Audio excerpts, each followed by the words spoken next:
So, if you've been watching my Lancer videos, you might be like, oh yeah, Rodrigo, he's a mechanics guy. He's mostly been talking about mechanics, but actually I'm also a roleplay guy. Roleplaying is a big part of what I enjoy about the game. So today we're going to be talking about code names, handles, call signs, basically that nom de guerre for your pilot during a mission. Now these are my opinion. They're not like the consensus of the community. They're not rules from the book. So you might say, hey, why should I listen to you? So I'll just put my bona fides on screen, and then once you guys are ready, we can move on. I should also bring up that this video is sort of part of a series. In this video, we're going to talk about what to call your pilot. In the next video, we're going to talk about what to call your mech. And in that video, there's going to be a take so hot, so absolutely thermonuclear that it might get me completely ejected from the Lancer community. But we'll see.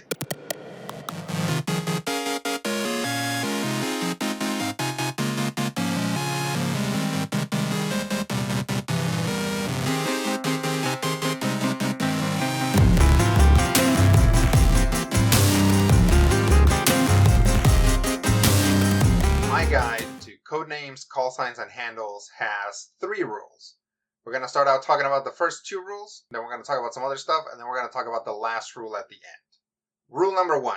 Your call sign should be 1, 2, or 3 syllables. No more. Rule number 2. Your call sign should be 1 word, or maybe a very often used compound word, something like maybe catfish. Okay, why? Why? Why are you telling me this? Why are you putting these restrictions on me? The point of call signs is to have a name that can be shouted quickly in the middle of the action. If your name is too long, it'll get shortened. If your name is too many words, it'll get shortened. So, okay, all right. One time I was watching this actual play video for Lancer, and one of the pilots was codenamed Huitzilopochtli. Now, who doesn't love Huitzilopochtli? But that's a huge name, and if you're not familiar with Nahuatl, it's hard to pronounce. So, everybody was calling him Wheat. And I have bad news for you. If everybody calls you Wheat, then your call sign is Wheat. Alright, enough rules and don'ts. Let's just get into some advice on how to come up with a call sign. So, your codename should be evocative of your character in some way, but think about your whole character. So one thing I see a lot is people taking call signs that point directly to their chosen mode of combat. That's not bad. It's not a bad thing to do that. You can absolutely do that. But you might want to consider other stuff. They should still be evocative of the character, right? So if you're running a Blackbeard and your codename is Hooks, then sure. That's perfectly fine. But what if you're like a devout religious person who's running a Blackbeard? Then your codename could be Deacon, and then you can have like a contrasting like attitude to like the absolute brutality that the Blackbeard exhibits in combat. See? Tension. All right. Parts of speech. So actually, your codename doesn't have to be a noun. It could be a verb or an adjective or I guess an adverb. But let's talk about nouns first. Nouns. Static, fulcrum, centroid, bike chain, maybe dancer, blacksmith. Underwater bonus round. Coho, snapper, mako, orca, squid, back to the surface. Springbok, sister, pollen, master blaster is too many words. Get out of here with that. Actually, if you want a really good list of nouns as codenames, you can look up like Transformers. That is probably like the best list of like short, snappy, one-word noun codenames. And there's going to be ones that don't fit that. And then you might say like, well, I don't want to name my character after someone else. There's 10,000 Transformers. So, don't name your character Optimus. But, if you name your character Roadblock, that's valid, that's good. Adjectives. Majestic, bleak, real, cursed, light, sweet, benthic. Invincible is too many syllables. Get out of here, Mark.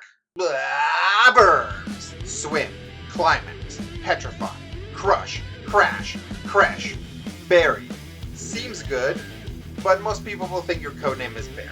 So what else should you think about? Well, everybody likes ironic nicknames, right? Like a big guy named Tiny, or a really dumb guy named Brain. So here's something that's a very important consideration, right? We're talking about role playing. So your backstory can and should factor into your codename. So if your character was like, I don't know, a miner, then maybe their codename is Quarry, or they basically have access to any mineral, right? They're sort of ill-fitting backstory-based codenames. Like, this is above and beyond an ironic name. Like, maybe your character's codename is Shrimp, because they come from a long line of mech pilots, and they got multiple mech pilot siblings, and they have always been the runt of the litter, the small one, the useless one. So you take off, and you sign up with Mirror Smoke, and you keep the name Shrimp. And everybody's gonna call you Shrimp until you prove yourself that you're actually a King Prawn. I would allow King Prawn, but people are just gonna call you Prawn. Okay, so earlier I said that there were 3 rules, but I only went over 2. So here is the third and most important rule. Respect other people's codenames. So Lancer is a role-playing game, and aside from your cool friend who's a good artist, or these like lavish actual play shows that are like fully illustrated, most of the time these characters are going to live in your head and your friends' heads. So names actually take on a much higher importance, right? The name is the tag that goes to your character, and that somewhat nebulous idea of who the character is until it fully solidifies in everybody's mind. So it's very important that you don't mess with people's names. Don't make fun of them. Don't shorten them. Don't change another PC's call sign. I guess if like both parties agree to do like a role play like bully victim thing or like rival thing, and you both have like funny versions of each other's call signs that you call each other, that's fine, but only that. So this is it for Rodrigo Yells at You About Your Character's Name, Lancer Edition.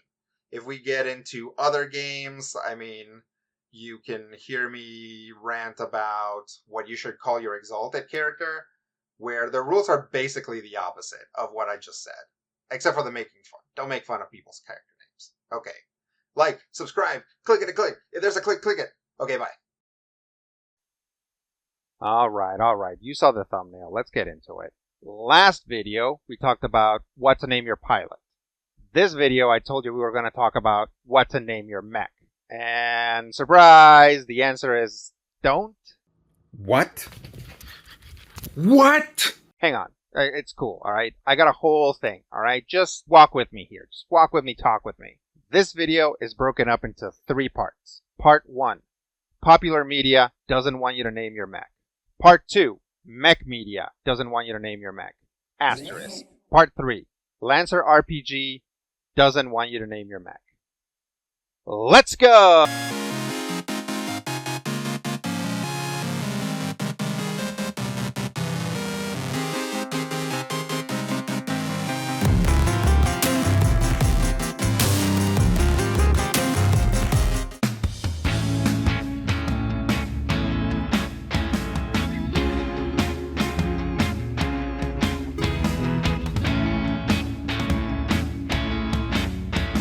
When I say popular media, I mean non-mech TV shows, movies, music, video games, etc. Not that mech media isn't popular, but we're going to talk about it as its own thing. The closest thing to mechs in non-mech media are vehicles. So we're going to be looking at vehicles, pilots, race car drivers, that sort of thing.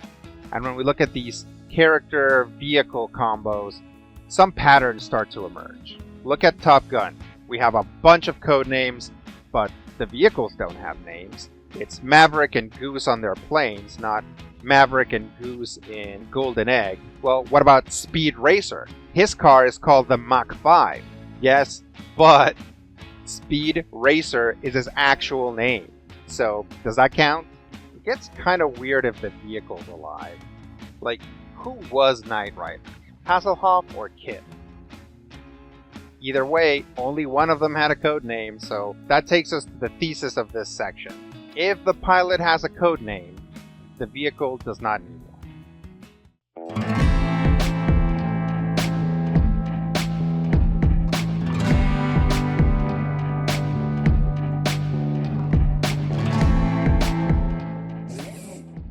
So you say, no way, Rodrigo. I can think of a dozen mechs with names. And I say, sure thing, Strawman. Let's have a look at some of them. Here's some easy ones. Ariel from Gundam, Witch from Mercury, Gurren Lagann from Gurren Lagann, and the Danger from Pacific Rim. So, one thing all those mechs have in common, aside from being totally rad, is that none of their pilots have code names.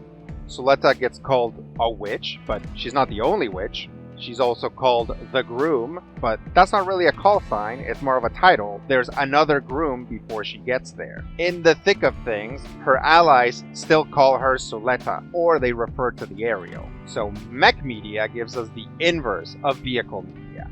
You codename your mech, but not your pilot. But why? This is a trend, but why is it true? Because those mechs have a history.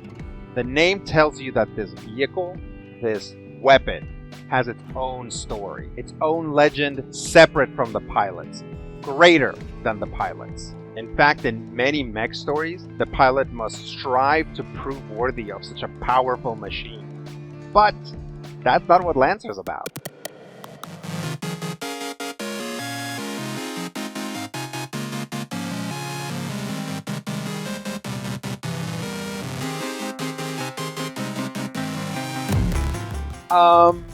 Yes it does. That's why CompCon brings up this prompt. Okay, put a pin on that. In Lancer lore, mechs, like pretty much every non-food thing, can be 3D printed with ease. Assuming you have a big enough printer and the right licenses, of course.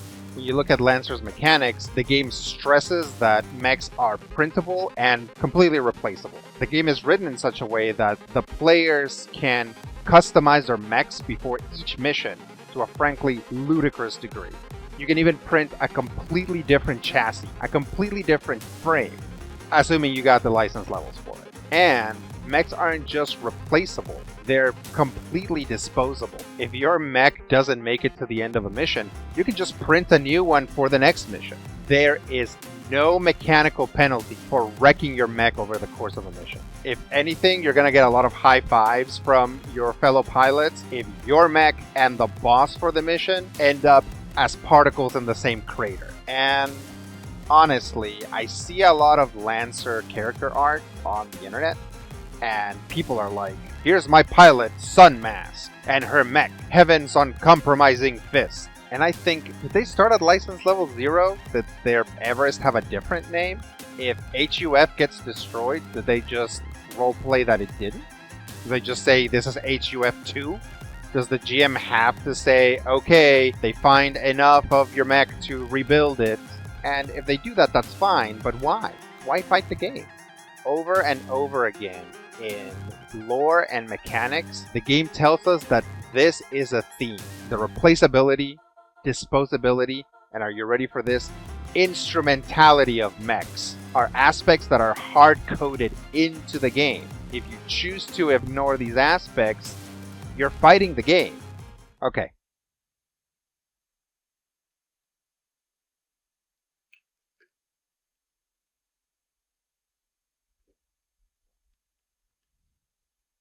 Okay.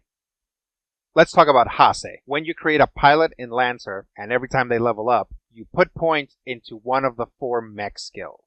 Hull, agility, systems, engineering. But even though they're called mech skills, those skills are actually the skills of your pilot. And those stats follow the pilot to any mech they build. It's the same thing with talents. Those are your pilot's talents. They're your talents. Your mech can flash print like 10 different kinds of ammunition, not because it's a special mech, but because you know how to build like a badass combat printer.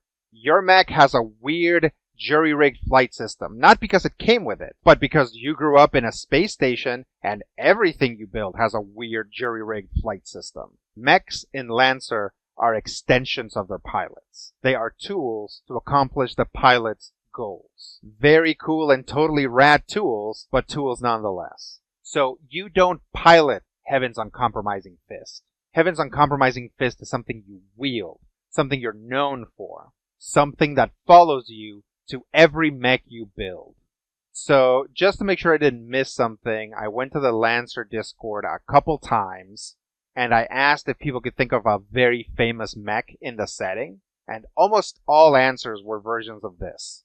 Yes, the original X, which then was used by the manufacturer to create that license. So even when Lancer tells you that there is a mech out there that is weird and special, it's in the same breath as, here's the license for it, have fun printing your own. Okay, so whether I've convinced you or not, you're still wondering, like, okay, well, what do you suggest I put down on CompCon when I make a new mech? And what I like to do is put the pilot's call sign and then something denoting what version of the mech we're on. So Mark 1, Mark 2 type thing. Wait, isn't that what we were doing earlier anyway?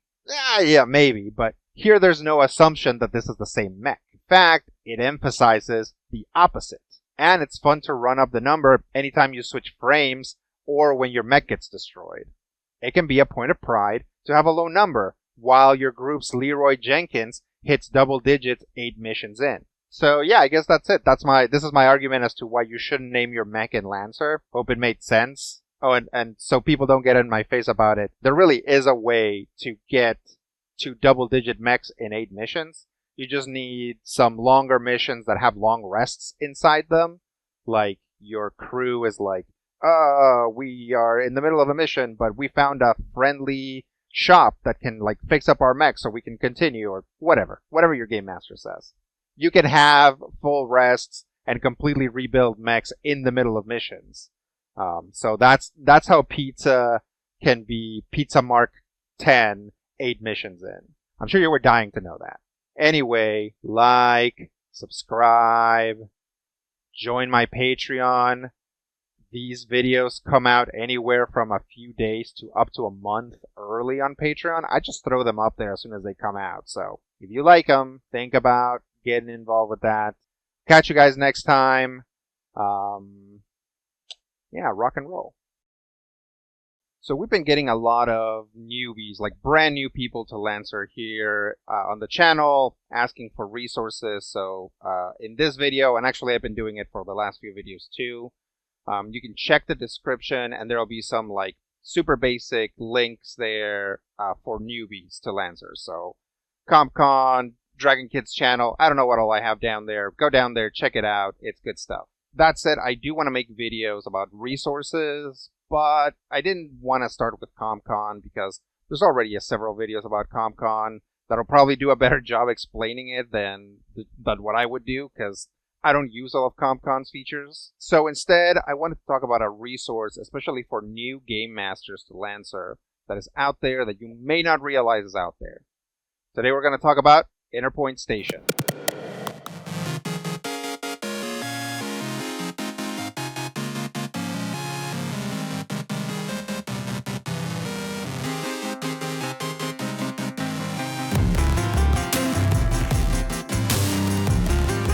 Interpoint Station is a community run by an NHP named Ralph. Ralph is a real person with a real name, but I think for this we're just going to use his pseudonym because it'll be easier. Interpoint Station is based around a Discord where people sign up to play games of Lancer, primarily run by Ralph, if not exclusively run by Ralph.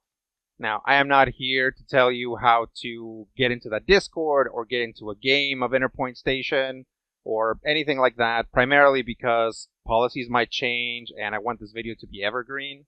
Besides, the Discord, the games, the Twitch channel is not what I want to talk about.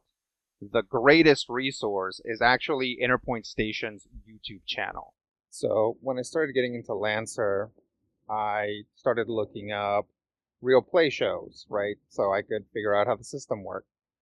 But most of the shows I found were groups that were trying out Lancer for the first time, right?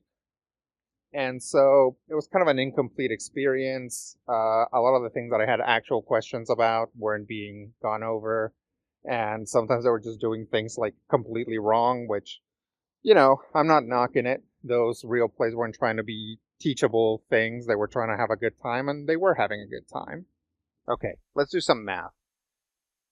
As of the making of this video, Interpoint Station has been around for more than 3 years. During that period of time, and I'm just eyeballing it here, Ralph has run anywhere between 3 and 8 games a week. That is a lot of games. That is like a metavolt size, compressed, metric bucket load of games. These are technical terms from Lancer lore. It's a lot of games. Do you see it yet? Ralph has run so many sessions, put in so many hours, that he is almost certainly the foremost expert in Lancer tactical combat. He's more experienced than me, he's more experienced than you, and statistically speaking, he's more experienced than Tom and Miguel. That means that when you watch a video of an Interpoint Station game, you are going to see a combat that is almost certainly run 100% correctly. Now, Ralph, as we established, actually is human, and I'm sure he's made some mistakes, but he's only making the because he's human mistakes. He's not making mistakes because he skipped part of the book, or because he's new at this, or because he's nervous, because this is literally his job. And there are so many videos that chances are almost everything has been done at some point. Every sit rep, every enemy, every mech, well, maybe not every loadout, but lots of different loadouts. Now, the purpose of these videos is not to teach you how to be a better Lancer game master. I just think that this is something you can watch to become a better Lancer game master. So they're not really like educationally indexed. They're just indexed by game and season. So if you're looking for something specific, you're going to be watching a lot of Interpoint Station videos. But if you're just getting started, you really owe it to yourself to just jump in there and watch some Interpoint videos. You might not understand everything right away, but you can rest easy knowing that pretty much everything that seeps in is going to be correct. I'll post some links to those videos in the descripto. If you want to join Interpoint Station, you're going to have to investigate from there. Or maybe a nice person will link something in the comments. I don't know. Again, I could have looked this up, but I've got 2 jobs on a chronic pain condition. I just wanted to let you know that there's a bunch of really good videos that you could be watching. Yep, only being exactly this helpful. That's Lopez Family Variety Channel, and I'll catch you guys later. Okay, this one's going to be kind of off the cuff, so this is going to be either very easy to edit or very difficult to edit. We'll see.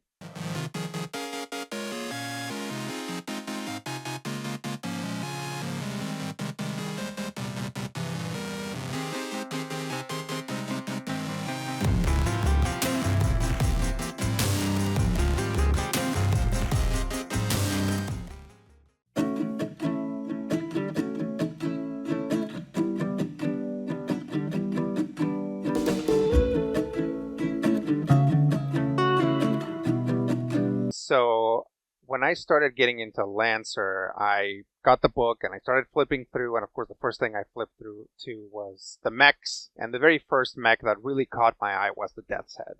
To this day, I don't know why. Probably because I'm just like a fundamentally contrarian person, and the fact that it's a non-anthropomorphic mech among so many anthropomorphic mechs probably just put something in my brain that it was interesting.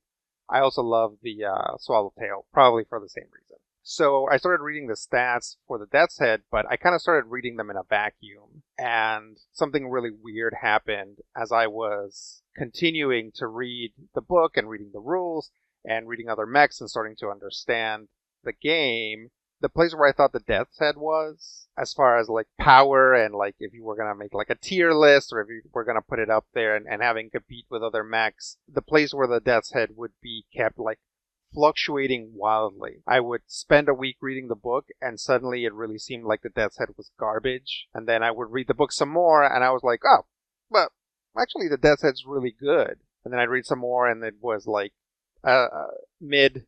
And then I read some more and it was good again. So that's kind of been my experience of the Death's Head. Let's get into the stats.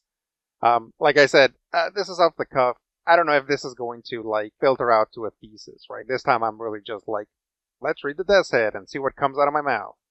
Core stats. Size 1, armor 0, normal for an artillery mech. Safe target 10, pretty good. Sensors 20, huge. Absolutely huge. We might get back to that. Hull points is 8, okay. Repair cap 2, incredibly low. Evasion 10, speed 5. Those are both good. E-defense 8, okay. Tech attack plus 0, pretty good, believe it or not. SP 6, not bad. Heat cap 6, okay, pretty good. So just out of those, I think what's really funny, what really stands out to me now where I'm at with the game is a tech attack of plus 0, which again is actually pretty good considering that there's mechs out there with a tech attack of -2. And a sensors of 20, I think that's the highest sensors out of any mech. I mean, there are mechs that are tied with it, like the Swallowtail, for example, also has 20 sensors, I believe. A lot of people think is like, oh, well, maybe you can make the Death's Head into a hacking platform. But I believe that the reason why it has such huge sensors and a decent tech attack, imagine you are running a Death's Head, and up ahead, your party is just messing around. And you're like, guys, I kind of built this thing about taking like one big shot per turn. Would you guys mind figuring out a way to get all of those enemies out of cover? And they're like, blah, blah, blah, blah, blah, like, pew, pew, pew, pew, pew, like, not paying attention, not doing anything. So eventually, you get enough levels that you, as the Death's Head user, will, like, hack the enemies, pull them out of cover, and shoot them. Probably the real reason is to be able to put lock-ons on things. But in my mind, this is the situation that probably happens very often to the Death's Head. Okay, let's go with the traits. Neuralink. The Death's Head may re-roll its first range attack each round, but must keep the second result. Perfected targeting. The Death's Head gains an additional +1 to all range attack rolls. Mounts 1 main aux mount and 1 heavy mount. Its core system, you activate it as a protocol and it gives you the Mark for Death action. And the Mark for Death action is the most cruelly written power in the entirety of Lancer. It is written to break your heart up until you figure out exactly where it's going. First off, it's a full action, right? So you spend a whole turn just activating this. Choose a character within 30 spaces, but further than 5 spaces to focus on. While focusing, you become immobilized and can't take reactions. But you deal bonus damage based on weapon size. Auxiliary 1d6, main 2d6, heavy or larger 3d6 on range critical hits against them. It's like you're sitting there like, oh, it's so much damage. You pick a guy and you deal this much damage to them? Oh, on a crit. Okay. As long as they aren't in cover or within 5 spaces. You may only focus on one character at a time. As a protocol, you may cease focusing on a target. You can stop and then take another full action to refocus on someone else. So why do I say it's so cruel? Yeah, it's because you start reading it and it's like, oh, it does so much damage. And it's like, oh, only on a crit. And this is what I'm talking about how as I was reading the book, the Death's Head got better and then worse and then better and then worse, right? So like I first read this and I'm like, oh, this is only on a critical hit. Who cares, right? Because at the time, I didn't know how critical hits worked in Lancer. I didn't know that if you roll a 20 or higher with all your modifiers or whatever, it was a critical hit. Like you can get an unnatural 20 or 21 or 25 or whatever, and it counts as a critical hit, right? So that makes this better all of a sudden. And in fact, really points to what I feel the Death's Head is getting at. The Death's Head is kind of put out as sort of this like sniper platform. And that's true, or it is good as a sniper, but because it's good at a very specific thing, and that is taking one big shot, right? Going back and forth, thinking about the Death's Head, I think that the Death's Head is one of the best, if not the best, artillery mech, as long as you're playing the Death's Head game. And the real reason for that are its 2 traits. Neuralink, and perfected targeting coming from other games and then starting to get into Lancer, I didn't realize what an absolute oddity perfected targeting is. I don't know that there are any other frame traits anywhere, any other frames that give you a +1 to something. Like, it's extremely rare, and it's really weird. It's not +1 accuracy, it's +1. And so you're like, well, what's the big deal? Just a +1. Wouldn't like +1 accuracy be better? And the answer is no, because accuracy sort of like, you put accuracy in the parenthesis, and that like sort of like shakes itself out. Each new point of accuracy that you add only helps you by a progressively smaller and smaller percentage, right? Whereas this +1 is just always there, right? And it doesn't factor in with that stuff. It doesn't cook out with all the other stuff. This is the Death's Head's game. The Death's Head, generally speaking, wants to take one shot per turn. It wants to shoot one thing and shoot it real good. And you can tell that by its license as well. Core Siphon. When you activate this protocol, you get +1 accuracy in your first attack roll this turn, but receive +1 difficulty on all other attack rolls until the end of the turn. Core Siphon in particular, specifically with Neuralink, and especially if you're rocking a super heavy, you're probably not even going to have any other weapons, right? Now, you don't have to play it that way. A Death's Head with a howitzer and an assault rifle, that thing's going to do plenty of damage, right? It's fine, and you can build something around that and then switch them out for like better versions or more specific versions to what you want. I'm not saying that you have to play the Death's Head that way, but that's what the Death's Head wants. And I think that's where a lot of people fall off of the Death's Head, because a lot of the time in Lancer, people get really hung up on the action economy. And to be clear, it's not that the Death's Head isn't good in the action economy, it's that the Death's Head cashes out differently in the action economy. The Death's Head says, give me one very accurate shot, and yes, I know that more actions is better, but I'm going to cash in all my actions to hit ones really hard. And I think a lot of people, like, they get it. They see it and they're like, cool. I don't like that. Let me get into a Pegasus and actually barrage and let me attack with all of my weapons, right? And that's fair. That's totally fair. So, you might ask, okay, now you've read the book, you've ran some sessions of Lancer, you're making videos, you're talking to the community, where does the Death's Head rank now? And to me, it still ranks very close to the top. It's very good because I feel like I understand it a lot better. I understand what it wants to do. And that's important. Like, all of these mechs are built in such a way that there is a sort of gameplay system that they want you to engage with. And if you fight that system, you're probably not going to have a lot of fun. If you do things that are sort of lateral to the system, you might have fun. That can be a lot of fun. But if you kind of do what the mech wants you to do, and then within that area, within that, like, what does the Death's Head want to do, little square? Like, here's a square of things the Death's Head wants to do.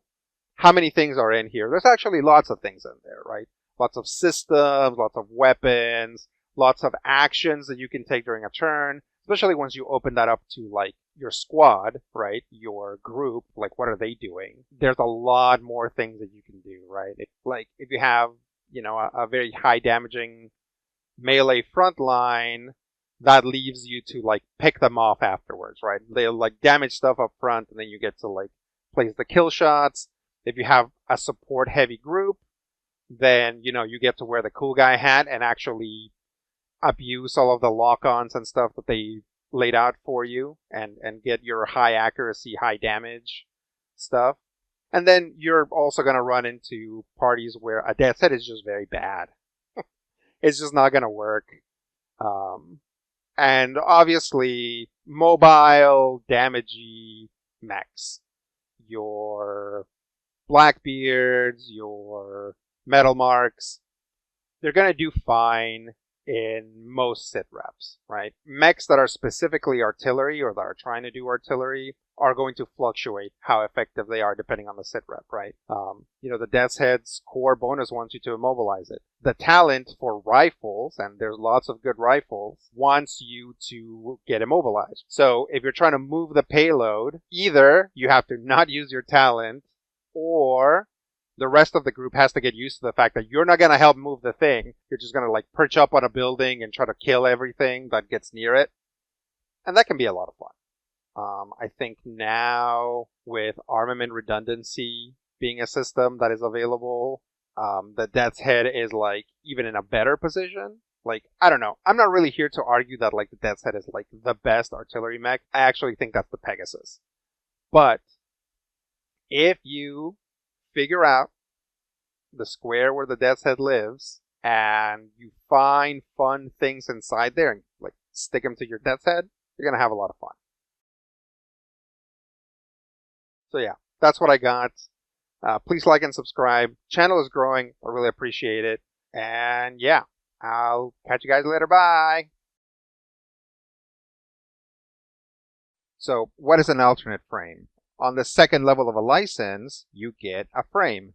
Well, some licenses nowadays give you a choice between two different frames. Alternate frames have really captured the imagination of Lancer fans. People speculate about them, people are excited about them, almost as excited as they are about like whole new licenses, and sometimes maybe more excited because it's like a new little wrinkle to a license they already like. So today we're going to talk about alternate frames. What makes for a good alternate frame?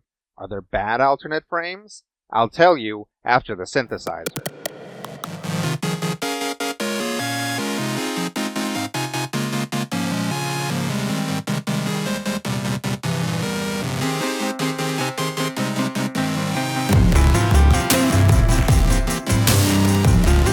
So just so you know, I call them alternate frames throughout this whole thing, but the official name for them is variant frames. A lot of the community calls them alt frames anyway, but officially they're variant frames. Alright, so what makes a good alternate frame? I am completely going to cop out right here and tell you that 100% I don't think that any of the first party alternate frames that have come out so far are bad. Like, they're all at least good. But what makes for an excellent alternate frame? Here are my rules for what I think an excellent alt frame does.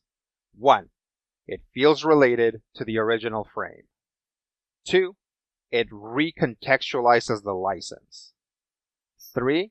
It makes you reconsider options and change your play patterns. And 4, it isn't strictly better than the original, although again, bit of a cop-out here. I'm just going to cross this one out because I don't think that any of the first-party frames that have come out are better than the original frames. So really, we just have to think about these 3. So real quick, what does it mean for something to feel related? I don't know. It's just a feeling, right? Does this frame feel like it's from the same manufacturer, from the same family, or lore-wise, like it's a change or a switch-up from this original frame? What does it mean to recontextualize the license? It means that all of the other options that you get now feel new and different when you put them on the alternate frame. What does it mean to reconsider options and change up the play pattern? That means that now you're looking at all of the options outside of the license, and suddenly options that didn't make sense before make sense now, and maybe options that were really, really good before are now not as good, and you have to look somewhere else. So what does it mean to change the play pattern? Basically, it plays different. Your turn-to-turn decisions and actions are going to be different while still maintaining sort of that flavor of the original. Okay, let's look at some alternate frames. So the other day I was going through some of the videos on the channel, and I was actually surprised to see that I've made multiple jokes about the Tokugawa being an artillery platform. And it's actually pretty good as an artillery platform, but that's kind of interesting because the Tokugawa presents itself as a melee platform, I think, very much does. But it actually is a very flexible mech. You can actually do lots of different things with the Tokugawa. When you look at the Tokugawa's alternate frame, the Enkidu, you start to see something that's pretty interesting, which is that the Enkidu is basically 100% melee focused. In a lot of ways, the Enkidu is sort of the fulfillment of that promise of the Tokugawa for a ferocious close quarters platform, right? So, does the Enkidu cover our list? Let's see. Does it feel related? I think yes, it absolutely does. At its core, it wants you to be in the danger zone, like the Tokugawa itself. Does it recontextualize the license? I think so, although I feel that it degrades some of the options. I find myself looking outside of the license a lot more when thinking about the Enkidu. Does it make you reconsider options and change the playing pattern? Absolutely. The Tokugawa was basically made to be married to the nuclear cavalier talent. And you might think, well, obviously, something that manages heat would also be really good on the Enkidu, right? But the Enkidu has this clause that when it's in the danger zone, it can't make ranged attacks, which is when you would want to use the fuel rod gun. Obviously, when you're in a danger zone, that's when you want to make attacks with it, but the Enkidu can't do that. So all of a sudden, you're looking at this talent, and you probably don't want to take all 3 pips of it. I mean, your build might actually benefit from it in a different way, but most of the time, you're actually not going to want it, which is weird, which is interesting because otherwise there's no reason to not take all 3 levels of Nuclear Cavalier if you're running a Tokugawa. If you're running an Enkidu, you have to think about that a little bit differently. Probably the best example that I've seen, possibly in all of Lancer, of a frame recontextualizing systems outside of the license is the use of the energy shield. Usually what you do is you put up that shield between you and an enemy, and then it's harder for you to attack that enemy, but also for that enemy to attack you. The thing that blew my mind that I saw somebody see is use that in the Enkidu, but aim it at an ally. So when the Enkidu gets into the danger zone and goes full feral, now at least one of your party members is protected from that if they get too close, or if they're also a melee character. It's pretty good and absolute gold star of system recontextualization because of an alternate frame. So if I was to rate the Enkidu, I would say it definitely gets an H+. Let's talk about the Viceroy. So the Monarch, I've kind of wanted to do a video on the Monarch, but I think this is probably a better way to do it. The thing with the Monarch is that it has a big problem. Sort of like if you've seen my video about the Everest, it has a similar problem in that it's too good at what it does. It is the best mech for launcher systems, and also its launcher systems are arguably the best in the game. So that means that most of the time you want to run a Monarch with Monarch weapons. Now, is that a bad thing? Not necessarily, but it feels, for people who enjoy looking outside of the system, sometimes it feels that if you want to do something different with the Monarch, you are leaving something on the table. You are leaving damage on the table, or you're leaving functionality on the table at any given point. The Viceroy really turns all that stuff in its head. Basically, the Viceroy says rockets are shotguns, right? It just makes that simple statement. As far as the Viceroy is concerned, launcher weapons can be treated as CQB weapons. And that cracks the game open for the Viceroy. Not only can you now apply talents to your rockets that you couldn't before, but also it gives you some interesting options. One of the most interesting options, in my opinion, is not taking the launcher talents. You just don't take Stormbringer, and you only take CQB talents, and now you're free to mix and match, and it doesn't feel like you're leaving anything behind. The launcher talents kind of have their own playstyle, and not taking them doesn't make your platform weaker, especially if you're using Vanguard and other talents that queue off of close quarters combat, right? It's got ways to mitigate the fact that you might be blowing yourself up along with whoever you're attacking. It actually does a lot to broaden the footprint of the I had to say footprint, didn't I? It does a lot to broaden the portfolio of the monarch. I would rate the Viceroy a double W. Okay, let's talk about the Stortebeker. I think that's how it's pronounced. I don't know. A lot of people, I guess, call it the Stort, but that leaves the letter that I don't know how to pronounce. So we're just gonna call her the Beck. So the Beck. The Beck is an interesting offshoot of the rally because it's very focused. You know how I said the Enkidu was very focused? I feel like the Beck is like way, way more focused than the Enkidu. In fact, I feel like it kind of wants you to do a specific build. And if you don't do a build that's very close to sort of this ideal build, you are, as I said with the Monarch, you are leaving functionality on the table or you're leaving damage on the table. If you look at the play pattern of a Rally and a Stortebeker, they're actually very similar. They actually don't change that much. The Rally usually wants to be close up, right? Sometimes even in melee, especially if you go down the license and you end up with a big old hammer that you want to hit people with. You can make a long range Rally, especially if you have something like a anti-material rifle and you take advantage of that automatic reload. But you're leaving something on the table there, right? Because you're not plinking somebody every time you reload. So usually the Rally wants to be up close, right? When we look at the Beck also wants to be up close. You could argue that it's a similar thing to the Enkidu, where the Enkidu is a more focused version of the Tokugawa. But to me, it really feels like a mech that was built around a very specific play pattern.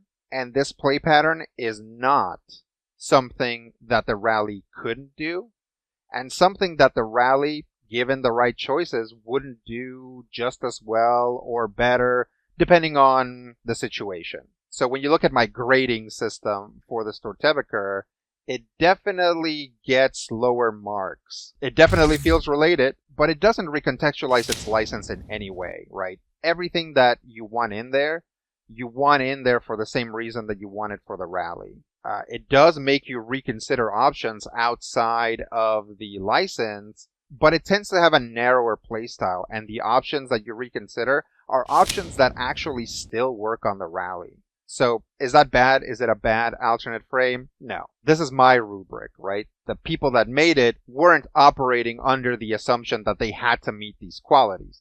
They are trying to create something that's fun to play, and from what Beck mains tell me, it's super fun to play. So no, it's not bad, but as far as I'm concerned, I'm a lot less interested when I look at the Stortebeker than I am when I look at a lot of other alternate frames, because those other alternate frames kind of more spicy. They make you look at licenses in a different way. I would give the Stortebeker an umlaut O+. So yeah, that's an example of a mech that's maybe not as successful. Let's talk about the Amber Phantom. So the Amber Phantom is an alternate license for the Metal Mark, and the Metal Mark is actually one of my favorite mechs. There's a lot I like about it. I like that it's an all-around good mech, so you can do lots of different things with it. Its core power, the ability to turn invisible, is helpful in almost every build. Like, there are no build, or very few builds, where being invisible doesn't help you. The Amber Phantom kind of starts right off the bat, recontextualizing everything in sight. For example, one of the things that I really like about the Metal Mark is that it doesn't give you a heavy weapon, even though it has a heavy mount, right? If you're playing a Metal Mark, you have to look outside of the license for a heavy weapon. And so, what they do with the Amber Phantom is, it just doesn't have a heavy mount. And that's fine, it doesn't mess with the license. And in fact, all of a sudden, the license almost makes more sense. So if you talk to people who play Lancer a lot, especially in Lancer spaces, often they will tell you that when you look at your Hase, you want to focus on Hull at least early on. For example, if you try to focus on agility, enemies are still relatively frequently going to be able to hit you, and then you won't have the hit points to survive it, right? So most of the time, the community, when somebody asks, will tell you, put points into Hull, then engineering, then maybe start putting points into agility. What I like about the Amber Phantom is that because it has a trait that greatly benefits when something misses it, it again puts this on its head. Like, it's still probably relatively a better idea to put it into Hull, but also it's not, because if you put it into agility, now you're getting this, even if you get hit most of the time, whenever you don't get hit, you're getting a bonus out of it. So in a way, it like makes you look at your Hase in a different way. Also, the Amber Phantom has a trait that cares about when you go in the initiative order, something that none of the other first-party mechs have. So all of a sudden, when you go in a round, also matters, also gives you value, also is potentially a choice between one option and another, more so than just when it's convenient to go. It's something that creates additional tension and something that can really change the way that you normally play. Not only that, but a lot of mechs do well in certain sit reps and not very well in certain others. The Amber Phantom might become almost a completely different combatant, because when you go in initiative order, based on the sit rep, might really change how you do things. If you're trying to get a payload to the goal as fast as possible, that is going to inform your playstyle, and when you go compared to everybody else who's also trying to pull the payload is going to be a thing. So at the very least, that's going to create tension with your playstyle. So yeah, the Amber Phantom makes you rethink its license, the systems outside of it, common wisdom about where to put your stats, and also turn order. Like, what the heck, man? When I read this, I was actually kind of ready to not like it because I like the metal mark so much, and it just kind of blew my mind. I haven't had a chance to play it, so I don't know how impactful these decisions are, but I can tell that they generate play tension, right? And honestly, that's kind of what you want. You want to give the players options and make some options good but dangerous, or maybe a little bad but more safe. And this is just doing all of that at all times. So yeah, I would give the Amber Phantom an N++. Alright, that's all I got for today. Leave me a comment talking about your favorite alternate frame. Do you agree with me? Do you disagree with me? What do you think an alternate frame should have? And more importantly, what mech that doesn't have an alternate frame yet would you like to give an alternate frame? Okay, I'll catch you guys later. Bye.